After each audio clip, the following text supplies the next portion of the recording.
What is up, BAE fam? It's your boy AB back with another video here on Your Auto Enthusiast. Previous episode I talked about these not being installed because I installed the winter setup. This is the summer setup here, the Apex EC7s.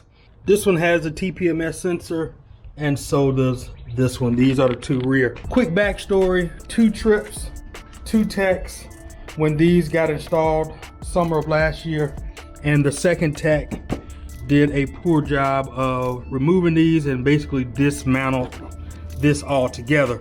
So without wasting a lot of time, I just had the rubber valve stems installed. I was just going to code these things out. I missed a step in coding these out. There's an RDC module that needs to be removed. I haven't fully decided if I'm just going to go ahead and have these installed. Second thing to weigh out is tearing back the liner in the trunk and then getting to the RDC module and removing that, and then now everything is coded out. Does that save me any money? Of course, I don't have to spend any more money. I have the VP module, I have Beamer Link that will allow for that to happen, which I had already attempted to code out. Is it worth doing all that? Not necessarily, because I wasn't having any issues really with these. But today I'm not going to address that in this video. I pushed back doing this repair. I thought it wasn't as bad as it actually is.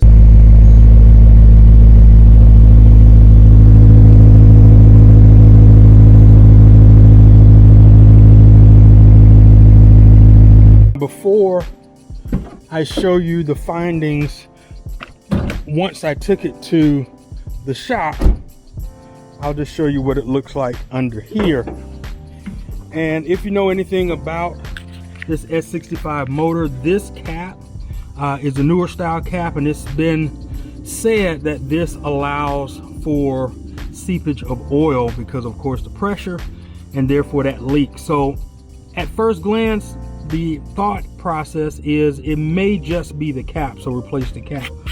But as you look, of course, lower, you see it pooling down there, and it seems like it could in fact be the valve cover gasket. But again, that's trickling from the neck all the way down, so it could quite frankly just be the oil from there. Now, mind you, this oil, it was not anywhere near this bad throughout the entire year. In fact, there was no signs of leaking here. Now, the trick is, under there is an aluminum belly pan or an aluminum shield, aka skid plate, that protects the transmission. So there's the dual clutch transmission under there, and then there's a plastic filter housing and cover for the DCT. So it protects that, it protects the line, it protects all that stuff. So basically what can happen is over time it pulls in that, and then eventually you get some leaks. So not only did we have this guy here, which is, that is oil. There's no doubt about that, that's oil. There was another leak here that now, you know, that looks like oil, but it did not look like that at first. I reckon that was DCT fluid without a shadow of a doubt, because there's not any other type of fluid that is that clear. So I don't know if you've ever smelled like ATF fluid, like fully synthetic automatic transmission fluid. It has a specific smell to it that oil does not, coolant does not. It has its own identifying or its own signature smell. So that's what it smelled like. To me, it wasn't brake fluid. I checked the reservoir. It wasn't power steering fluid.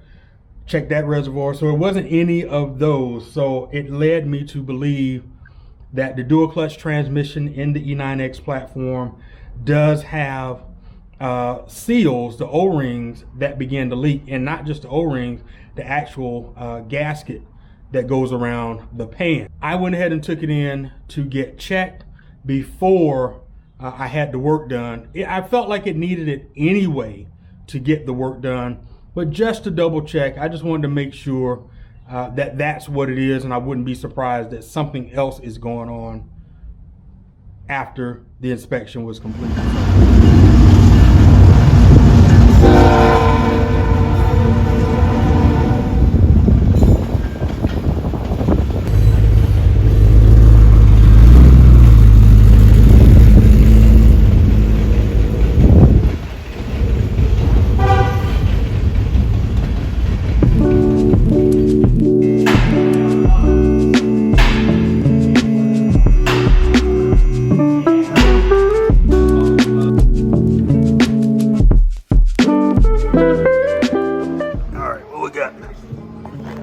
Sheets. Look at that.